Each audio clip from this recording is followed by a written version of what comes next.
নোয়াখালীতে বেসরকারি হাসপাতাল ও ডায়াগনস্টিক সেন্টার ভাঙচুর ও চিকিৎসকদের নিরাপত্তায় মানববন্ধন ও প্রতিবাদ সভা অনুষ্ঠিত।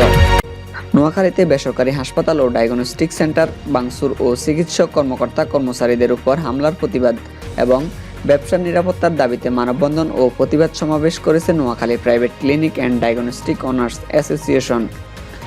জেলা প্রশাসন কার্যালয়ের সামনে অনুষ্ঠিত ঘণ্টাব্যাপী মানববন্ধনে বক্তব্য রাখেন অ্যাসোসিয়েশন সভাপতি ডক্টর এম এ নোমান, সাধারণ সম্পাদক গৌতম বট্র, আল-আমিন ডায়াগনস্টিক সেন্টারের স্বত্বাধিকারী গোলাম মর্তুজা মুন্না। এ সময় বক্তারা বেসরকারি হাসপাতাল ও ডায়াগনস্টিক সেন্টারের চিকিৎসক ও কর্মকর্তা কর্মচারীদের নিরাপত্তা এবং হামলা ভাঙচুরকারীদের দৃষ্টান্তমূলক শাস্তি দাবি করেন।